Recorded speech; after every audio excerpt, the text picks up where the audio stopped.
Hey guys, if you like this video, make sure to leave a like, leave a comment, subscribe, share the video with your friends. My colleague who, so I was hired when I was still a graduate student at the University of Pennsylvania. I was hired to come and organize and run the first intensive Arabic program, BY's program at the Jerusalem Center in 1989. Cool. When I got back, my colleague had got a Fulbright to go do research in Egypt. So I kept on. That wasn't the plan. It was just supposed to be a one-year gig. So I kept on for a second year. And he said, yeah, have at sociolinguistic authenticity. So we had been doing, there was the proficiency movement was really rolling, up and rolling in the 80s.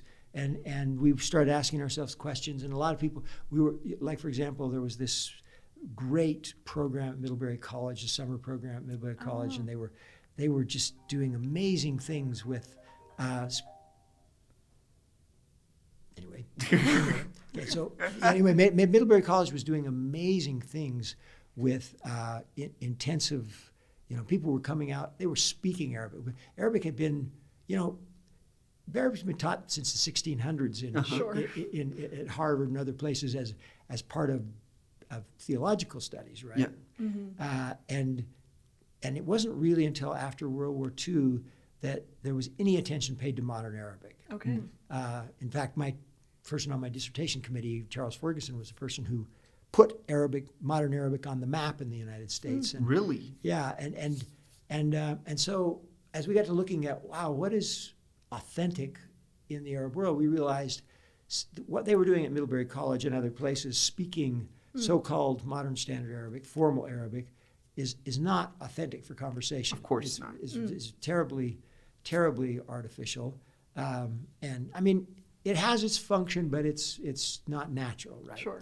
So looking for sociolinguistic authenticity, we, that was about 1990, started experimenting with what are we going to do to make this, a more authentic experience. And it's very interesting that we and a couple of other people around the country, Mother Eunice at Cornell, some colleagues at the Ohio University, and then I believe there was some folks in Amsterdam who simultaneously started this experiment with sort of a more authentic approach, which has developed into, now it's not uncommon to find this sort of integrated, what's often called an integrated approach, where people do both formal and vernacular Arabic simultaneously in the classroom. Interesting.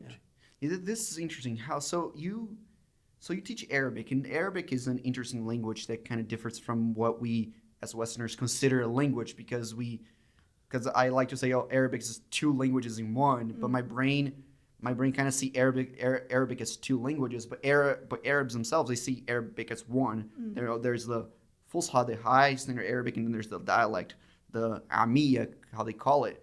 But in my brain, my brain's like, oh yeah, the same way that Portuguese and Spanish are different languages, Fusha and Amiya, they're also different languages. But how did you integrate? Like, because this was something very social linguistic because you took the Arab perspectives, like, no, we should be teaching these together because they're the same language. How did you, first of all, how did you come up with this approach, and how do you manage people confusing both? Because we're dealing with, linguistically speaking, kind of like two separate languages in a way. Well, some people would say that. Yeah, some people say that because that's what my brain says. In a way. I always use the analogy of imagine a large iceberg with two peaks. It's one piece of ice, but it happens to have two peaks sticking out of the water. So from the first impression is these are two different things. But if you look closer, you find that there's way more shared than is not shared. Exactly. Right? Oh, okay. And when you look at syntax, morphology, vocabulary, there is so much more shared between every variety of Arabic in each other than is different. That it's superficial differences. Yes. The superficial differences really catch people's attention, both native and non-native, and people over-focus on differences. And anyway, that's my take. But I think the biggest argument for teaching for this integrated Yes. approach that we do. The best argument is, in my view, is that that's what Arabs do. Yes. You can't you can hardly find a sample of speech that is not a mixture. Exactly. Right. You have more and more so-called spoken Arabic popping up in written documents and vice versa. Things that used to be considered the domain of the education and higher levels of Arabic in spoken. It's impossible to function as if you were going to be doing field work as an anthropologist in with a bunch of illiterates in the mountains in Yemen, it still would be hard to interact with people without some familiarity with a lot of religious language, right? Which would be modern Which would Arabic. be of the formal variety.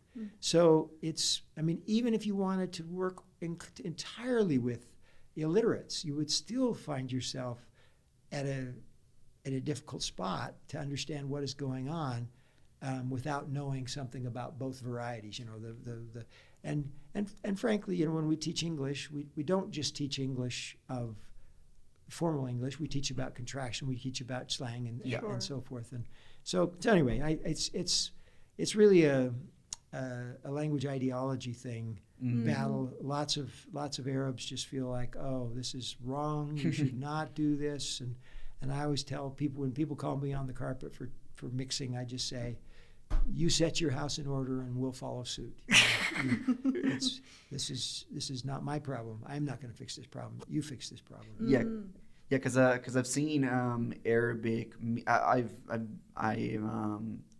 for a while I immersed myself in Arabic media, and I'm like, it's like, is he using that Amia construction? He's using the Amia word there. Like, this word is only used in Lebanon. And then sometimes I used to see comment sections, right?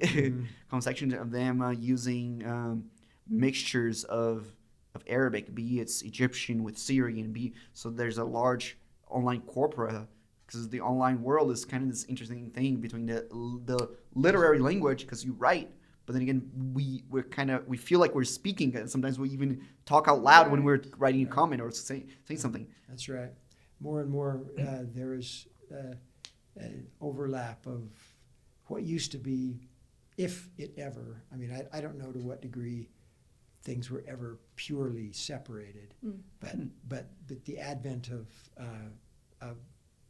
online chat rooms and social media and so forth, there's a decided drift towards less formal, complex discussions of very abstract and sort of so-called educated topics, but in a manner that's done in a more informal manner, right? A more conversational manner. And that just makes for crazy explosion of mixing. That's levels. Exciting. Yeah. So the